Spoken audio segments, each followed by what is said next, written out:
Good morning, live from the campus of the United States Sports Academy in Daphne, Alabama. This is Sports Talk, a weekly presentation by the Department of Communications and Marketing at the United States Sports Academy. I'm Dr. Arthur Ogden, and I serve as your moderator each week as we discuss current, pertinent, and future issues having to do with the world of sport. Our guest panelist today is Mr. Jack Kerwin. Jack is our new Director of Communications at the Academy, and he's made quite a few impressive changes to our formats and so forth, and I think you will begin to see the differences in the website and in the services of our releases and messages, so forth, as we go down the road. Well, Jack, this past week we've heard an awful lot about 1,000 victories in basketball. Popovich just came up with his. And of course, we talk about Mike Krzyzewski at Duke. But today we're going to take a look at another lesser-known coach from Philadelphia. And since you have a Philly background, and I happen to go do my undergraduate studies in Philadelphia, I thought we'd take a look at a coach by the name of Herb McGee, who earned his 1,000th victory this past week as well. And the unique thing about him is he is pure Philadelphia. He played at University or Philadelphia University now, and then he went off and had a pro career. But I'll let you get into that. Came back and he coached, started as an assistant coach at Philadelphia University, and has amassed these 1,000 victories, which is no small feat. I'll be quick to add, this is men's basketball. Pat Head Summit, our good friend here at the Academy, was the first coach, and rightly so. She was remarkable, and she did it at Tennessee and just set the pace for not only men, but women coaches as well. She set the bar really high. We know about Coach Krzyzewski. His accolades are myriad, and of course he's a coach from Duke. He also coached the Olympic team, the Dream Team. And here's Philadelphia, University of Philadelphia, or Philadelphia University, excuse me, an NCAA Division II institution. And they don't have a big gym they play in. Oh, about 1,200. About 1,200, yep. But this coach, Herb McGee, built Philadelphia University into a powerhouse. He's also known as the shot doctor, and I'll let you talk about that, but he is impressed, and he has taught so many great shooters in the game, not only at the collegiate level, but also at the pro level. So today we're going to take a closer look at Coach Herb McGee, 1,000 victories at Philadelphia University, a Division III, a Division II school. Jack, what makes Herb McGee so unique as a basketball coach? Well, going off of what you've touched on so far, obviously, he has a special connection with his town. You know, he was a Philadelphia kid. He was a great high school player at West Catholic High, along with Jimmy Lynam. Oh, yeah. Who was a coach for the Sixers for a while, who played at St. Joe's. Mm-hmm. He also played with Jim Boyle, who was a head coach at St. Joe's for a while. He went to what was then called Philadelphia Textile, Right. Before the name changed to Philadelphia University now. Set the school scoring record there. Not a big guy, he's a little guy. In fact, I'll get into that with the shooting. Yeah. He prolific scorer, even though he's about 5'10", kind of, if anything, a little on the frail side. He actually was drafted by the Celtics, and he broke fingers in his hand, and he decided to give up a pro career and come back and try his hand at coaching. They opened the door for him at what was still then Textile. He was an assistant for a few years. The head coaching job opened up. for the 67, 68 season, and he has been there as the head coach ever since. I remember I was going to LaSalle. I was it was always, Philadelphia Textile. What are they? And they would come out of nowhere and they would sneak up on teams. Yeah, you were there at LaSalle, actually in Philadelphia, in a real heyday for college hoops in the area, and that was at the Division I level, and here was Herb at Division II, kind of toiling away in anonymity, but the numbers that he put up, and he won a national title in 1970.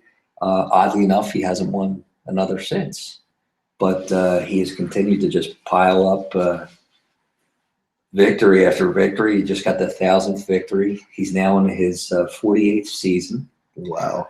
At the same institution. At the same institution. He's never left. It's the East Falls section of Philadelphia. And he has never left. It's home to him. And he's never wanted to leave. That's probably the most unique thing. Guys who get into not just that profession, any profession, you're looking to move on, advance, go as far as you can go. He had a love for the city where he went to school. He was comfortable there, creature of habit. Right. Which so many of us are. Change can be a difficult thing, but I don't know if it was a fear of change for him. I just think he truly loved and does love where he is, and he loves to coach. And he was, you mentioned it, the heyday, the middle 60s through probably the middle 70s. Philadelphia with the Big Five. LaSalle, Penn, St. Joe's, Temple, and Villanova. They were pretty much the recruiting universe for all of college football. I remember Duke used to come in. South Carolina, under Frank McGuire, used to come in. And so many other coaches would come in and recruit away those Philadelphia ball players. And so one of the things that shifted, I think, is the rest of the nation is kind of caught up. My hometown is Miami, Florida, and they've got some great basketball players down there in Miami now. Good weather to play. It's great weather to play. Unlike Philadelphia. Oh, well, it goes. And we've already touched upon his legendary status, but I noticed that Jay Wright, who's the head coach at Villanova now, had some experience early on in his playing career with Herb. Well, Jay is kind of like a perfect example, except what I was saying, like most people are looking to go beyond. They're looking to take the best offer, or what's viewed as the best offer. Jay was recruited by her to go to Textile, and Jay held out to end up going to Bucknell, which isn't a high-profile school in terms of Division I, but it is Division I. Good academic school, too. If you wanted to paint a picture of what a college campus should look like, Bucknell is pretty much it. It's in this quaint little town in central PA, Lewisburg, PA. Right next to the prison. I was recruited by Bob Odell was the football coach there when I was recruited. It's a beautiful, beautiful campus. Yes. And Jay opted to go to Bucknell, but Jay is, since he's back in Philadelphia now for a long time, he was an assistant with, at Villanova for a while, and then he was the head coach at Hofstra, very successful. And he's known as one of the sharpest dressers in all the land. And they're ranked in the top 5. They're top 5 now. Yeah. I think they've only had 2 losses. So. In that newly configured Big East in the second season. The almost all Catholic league. Yes, almost. But anyway, so Jay's kind of an example of somebody who did shoot for the higher ground and has had success, but he's still, not just Jay, but so many coaches go to Herb for advice, especially with shooting. Right. The funny thing is he's helped so many people, but the higher profile names he's worked with, there hasn't been that kind of success as he's had with lower level people. Herb himself was, like I mentioned, not a big guy, and he kind of figured out that he needed to be able to shoot if he was going to be successful. So, and take advantage of his frame and his quickness. And he's worked with some, pretty much anybody who goes with the Sixers, at least for decades, would go, the staff, the franchise would try to get them to work with Herb, the player. And 2 of the better known guys are Malik Rose and Evan Turner. Right. And Malik was a good NBA player, and Evan's actually a pretty good NBA player. Evan was a very high draft choice, number 2 when he came out, I believe behind John Wall, who's actually turning into an all-star with Oh, the Wizards. A little bit. Yeah, that and beyond. But Evans never really became a great shooter or a great player. He shows potential, but it's never really taken off. But Herb runs camps all throughout the Northeast. Right. And he was also instrumental. There were quite a few summer leagues in Philadelphia that were not just for youth. He would organize a lot of the pro ball players. And I remember going to a gym which was on 20th. No, it was on Olney. And it was a little gym from women's Catholic school up there. And summertime you go in there and you see the 76ers playing. Sure. It's guys from the Celtics and everywhere else. It was really, really quite amazing. It was a different culture altogether. And I think maybe, as you suggest, that was one of the secrets to Herb's success. He felt he was an integral part of the culture there, and he stayed there. Dr. J loved him, and he went on and did so many more things. Now, Jack, we talked about he won a national championship in '76, and then it's kind of tailed off. But do you think that part of that is the difficulty he may have recruiting at a Division II school against so many other especially top in that division? city. Yeah, Exactly. You're talking about not just the Big Five. You also have Drexel in there as well. Right. So you have 6 Division I schools essentially in the city. Villanova is just outside. Right. The main line, of course, for the special people. Yes. But yeah, and you're talking about programs that have been very successful. Villanova, obviously. St. Joe's has been successful. LaSalle was more successful back in your day. Yeah, it was. But it's had, even just a couple of years ago, it had a Sweet 16 run. Right. And That's my Coach school, Dr. John Giannini, Temple University, Temple has had University. a lot of success. Never get back into the Final Four, it seems, but a lot of success. Well, they may. Yeah, they might. I'm just saying that in my lifetime, they haven't been back to the Final Four. No. So he is facing that with, as a Division II coach, you're not going to be recruiting across the country. You don't have that kind of budget unless you know somebody who played for you or you have some connection and they can let you know of somebody, you can bring them in. He's essentially going to be recruiting that region. And kids who grow up in that region are going to want to go to Temple, LaSalle, Villanova, Delaware. Yeah, Delaware's coming on. Delaware's Penn women's team is coming on strong. They've got a couple of players that have gone to WNBA. Yeah. So, you have a lot of choices if you're good enough to be a Division I player. Yeah, I thought it was interesting, too. They're talking about his connection and what his kind of hominess. You just want to talk about the cheesesteaks. Yeah, tell him about when after he won the 1,000th game, what he did with the team. Actually, I'm not sure on that. You would be more expert. Yeah, on that. apparently. I like my cheesesteaks. I like the cheesesteaks. I'm not sure if I'm as into them as Arthur is.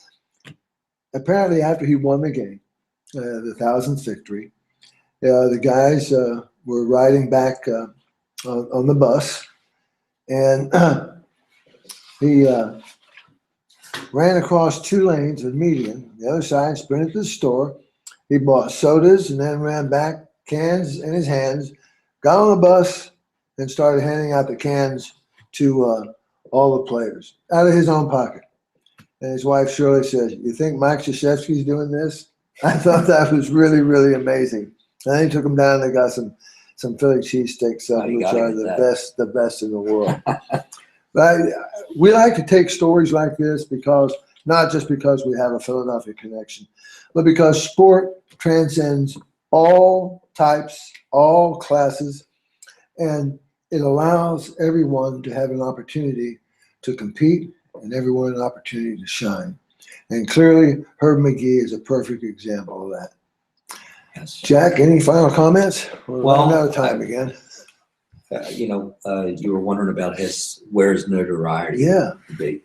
It's not so much in the coaching world. Everybody does know him in the coaching world. And he is a Naismith Hall of Famer. Yes. Yeah, he's in the Basketball Hall of Fame. He is known. It's just to the general public or even the general basketball fandom out there, he might not be known. And Herb's not alone. There are other coaches out there who maybe they're not with 1,000 victories. That's Right. what sets him apart. And coaching one place now in his 48th year, and he's only had 3 losing seasons Right. in that time, That's which is remarkable. unbelievable.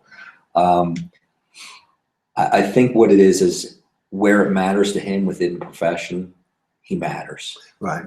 And to those close to him, people he's touched, he matters, and that matters to him. If everybody else notices him, then that's great, but he's not worried about it. No, he has a sense of self-comfort. What's the commercial say? He's comfortable in his own skin. Yes. And from my perspective, he is as much of the Philadelphia landscape and tapestry as the Mummers on New Year's Day. Had to get the Mummers. Had to get the Mummers in there. Jack, thanks for being on with us. Look Thank forward you. to you being with us in the future. That wraps another session of Sports Talk here at the Sports Academy. I want to thank you for sending in your suggestions to Sports Talk at ussa.edu. And until next week at this time, we've got Mardi Gras here. And the Mardi Gras down here in Mobile and the Mobile Bay is a big thing for those of you in the rest of the nation. Yeah, almost like the Mummers, but they don't throw the beads like we do down here. Okay. So let the good times roll wherever you may be. God bless you and have a wonderful day in sport.